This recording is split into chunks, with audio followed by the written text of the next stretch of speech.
जय हिंद दोस्तों, कैसे हैं आप सभी। स्वागत है आप सभी का आपके अपनी यूट्यूब चैनल जेआरएफ शाला पर।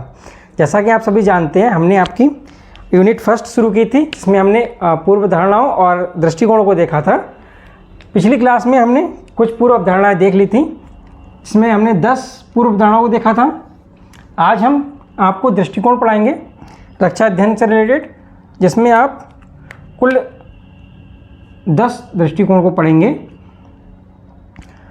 इन पर एक नज़र हम बना लेंगे। नज़र बनाने के बाद जब हमने अच्छे से देख लेंगे, उसके बाद हम शुरू करेंगे राष्ट्र राज्य। ठीक है, तो आज की क्लास में मैंने अच्छे से देख लेते हैं और एक समझ विकसित कर लेते हैं, ताकि अगर ये शब्द हमारे सामने आते हैं तो हम इनको अच्छे से समझ सकें। ठीक है, चलो देखते हैं। यहाँ पर ये पहली जो है दृष्टिकोण क्या है। पहला दृष्टिकोण है ऐतिहासिक विश्लेषण का। ऐतिहासिक विश्लेषण क्या होता है, ये दृष्टिकोण क्या बताता है हमें? ये बताता है पिछले संघर्षों, पुराने समय में जितने भी संघर्ष हुए हैं, आज अगर कोई हम युद्ध लड़ने जा रहे हैं, उससे पहले जो भी संघर्ष हमारे हुए हैं, वो संघर्ष या पिछली रणनीतियाँ, और उन संघर्षों में हमने क्या क्या रणनीतियों का उपयोग किया है, कैसे हमने उन युद्धों को जीता है, या फिर उनमें विजय प्राप्ति की ओर जो हमने कदम बढ़ाए, क्या क्या कदम थे वो, उनके बारे में। और सुरक्षा गतिशीलता, स्वयं को सुरक्षित रखने के लिए हमने किस प्रकार की गतिशीलता का उपयोग किया है। ठीक है, तो इसके बारे में एक समझ को विकसित करने के लिए ऐतिहासिक विश्लेषण का जो दृष्टिकोण है वो बताता है। अगला दूसरा हम देखते हैं रणनीतिक संस्कृति। रणनीतिक संस्कृति क्या बताती है? ये क्या बताती है? रणनीतिक सोच और निर्णय क्षमता का विकास। कोई भी देश अपनी जो रणनीतियाँ तैयार करता है, उसमें उसकी रणनीतिक सोच अलग अलग होती है प्रत्येक देश की। तो उसकी रणनीतिक सोच क्या है और निर्णय लेने की क्षमता उसकी किस प्रकार की है। तो ये दृष्टिकोण इस बात पर जोर देता है कि किसी देश की रणनीतिक सोच क्या है और उसकी निर्णय लेने की क्षमता जो है उसका किस प्रकार से विकास हो रहा है। दूसरा, ये इस बात पर भी जोर देते हैं कि अलग अलग राज्यों की अलग अलग रणनीतियाँ क्यों हैं। ये जो रणनीतिक संस्कृति है, ये दृष्टिकोण ये भी बताता है कि जो अलग अलग राज्य हैं, जैसे भारत हो गया, अमेरिका हो गया, रूस हो गया, उनकी अलग अलग राज्यों की रणनीतियाँ अलग अलग क्यों होती हैं। तो इस बात को भी बताने का प्रयास रणनीतिक संस्कृति द्वारा किया जाता है। अगला जो दृष्टिकोण है हमारा सुरक्षा अध्ययन का है। ये दृष्टिकोण क्या बताता है? इसमें सुरक्षा खतरे के विभिन्न रूपों को दर्शाया गया है। जैसे विभिन्न रूप किस प्रकार के? जैसे आर्थिक खतरे, अर्थ को लेकर जो खतरे होते हैं आर्थिक खतरे, पर्यावरण को लेकर जो खतरे हैं पर्यावरण खतरे, और मानव सुरक्षा जैसे अन्य खतरे भी, टीसी अन्य खतरे भी जो हैं वो सुरक्षा अध्ययन के दृष्टिकोण के अंतर्गत बताए गए हैं। अगला चौथा हम देखते हैं तुलनात्मक विश्लेषण। ये दृष्टिकोण क्या बताता है? तुलनात्मक का अर्थ होता है कि दो चीज़ों की तुलना करना। दो चीज़ों की तुलना करने में इसमें ये किस चीज़ की तुलना पर जोर देता है? ये रक्षा नीतियों और रणनीतियों की तुलना पर जोर देता है। किन्हीं दो देशों या दो राज्यों या दो से अधिक राज्यों की रक्षा नीतियाँ क्या हैं, उनकी तुलना पर जो है तुलनात्मक विश्लेषण जोर देता है, और उनकी रणनीतियाँ क्या हैं, नीतियाँ क्या हैं और उनकी रणनीतियाँ क्या हैं, इन पर ये जोर देता है। अगले हम देखते हैं उदारवाद का दृष्टिकोण जो है वो क्या कहता है। जो उदारवाद दृष्टिकोण है वो बताता है कि कूटनीति और आर्थिक परस्पर निर्भरता,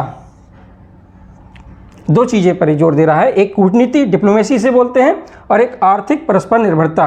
दो चीज़ें क्या करती हैं? ये शांति स्थिर करने में सहायक होती हैं। उदारवाद बताता है कि कूटनीति और आर्थिक परस्पर निर्भरता जो है शांति को स्थिर बनाए रखने में सहायक होती है। ठीक है, ये दृष्टिकोण ये बताता है। अगला दृष्टिकोण है रचनावाद का। तो रचनावाद का दृष्टिकोण क्या कहता है? ये बताता है कि अंतर्राष्ट्रीय संबंध, जो हमारे देश के अंतर्राष्ट्रीय संबंध है किसी अन्य देश के साथ या किसी अन्य देश का हमारे साथ है, तो दो देशों के जो अंतर्राष्ट्रीय संबंध हैं उनमें सामाजिक कारकों से प्रभावित होते हैं। वो क्या होते हैं? जो अंतर्राष्ट्रीय संबंध है दो देशों के, वो किससे प्रभावित होते हैं? सामाजिक कारकों से। जो सामाजिक कारक हैं उनसे जो है अंतर्राष्ट्रीय संबंध प्रभावित होते हैं। रचनावाद इस बात पर जोर देता है। दूसरा ये दृष्टिकोण एक बात और बताता है कि राज्य के व्यवहार को आकार देने में सहायक, जो राज्य का व्यवहार है उसको आकार देने में भी रचनावाद का जो दृष्टिकोण है वो सहायता करता है। ठीक है, तो आपने 6 दृष्टिकोण देख लिए, 4 हम और देख लेते हैं कौन कौन से हैं, उन पर एक चर्चा कर लेते हैं।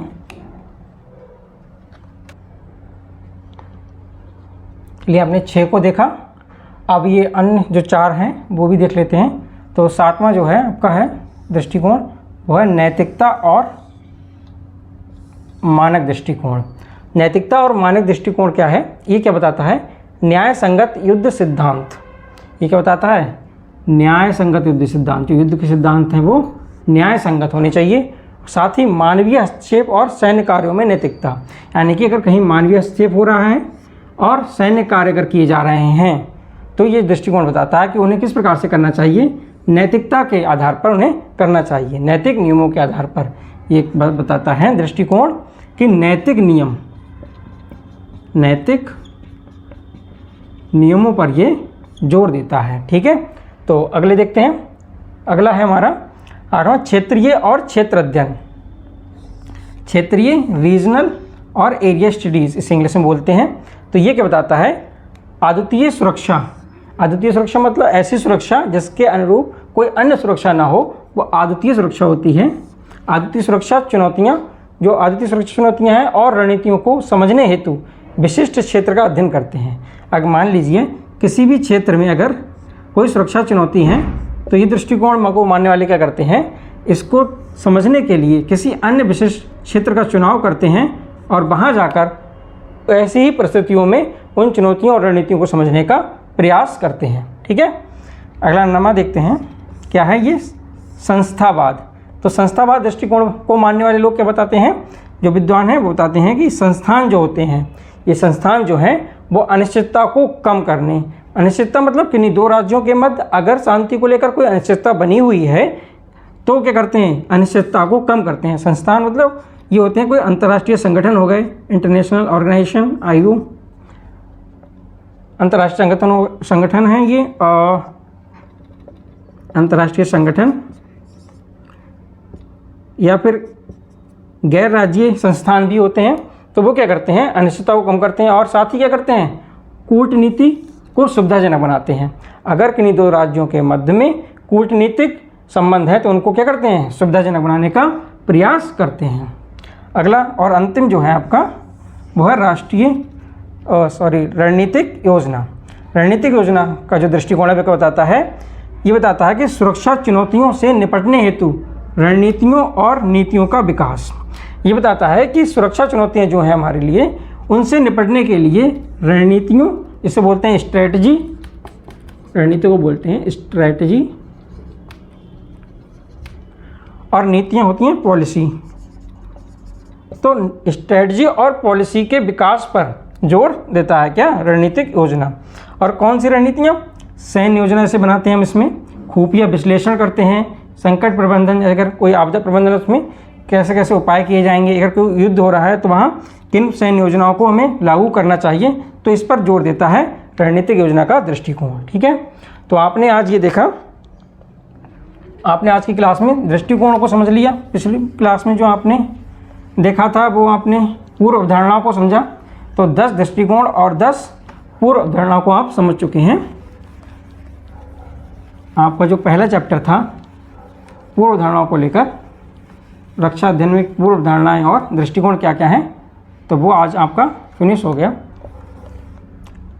इसके बाद हम आपका शुरू करेंगे, जो अगली क्लास होगी वो सेकंड चैप्टर जो आपका है वो है आपका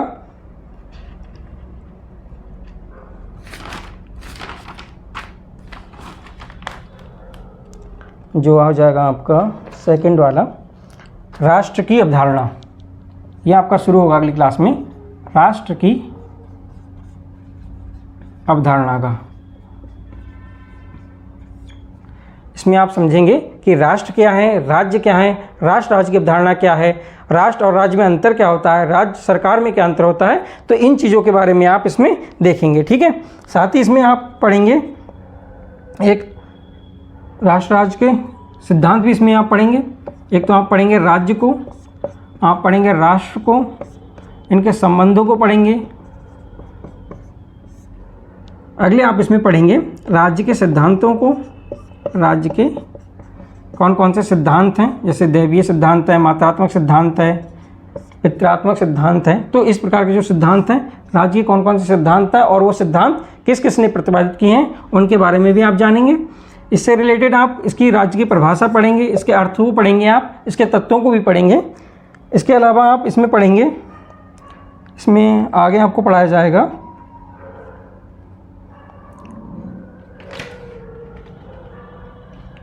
राष्ट्रीय शक्ति, एक इम्पॉर्टेंट है आपके लिए राष्ट्रीय शक्ति, जो बहुत क्वेश्चन आपके इससे लगभग बनते हैं। तो राष्ट्रीय शक्ति को आप पढ़ेंगे और इसके घटक। तो इतनी चीज़ आप जो है सेकंड चैप्टर में पढ़ने वाले हैं, राज्य, राष्ट्र संबंध, राज्य के सिद्धांत और राष्ट्रीय शक्ति और इसके घटक के बारे में। तो अगली आने वाली क्लास में हम इसको शुरू करेंगे और कुछ क्लासों में हम इसको समाप्त करा देंगे। और आप देखेंगे कि आपका एग्ज़ाम भी दिसंबर में होने वाला है, तो आप अपनी तैयारी करते रहिएगा और हमारे साथ जुड़े रहिएगा और समझते रहिएगा साथ साथ में। और आपको कहीं भी अगर कोई डाउट होता है तो आप हमें कमेंट में पूछ भी सकते हैं। और हमारे चैनल को लाइक कीजिएगा, सब्सक्राइब कीजिएगा। थैंक यू, जय हिंद।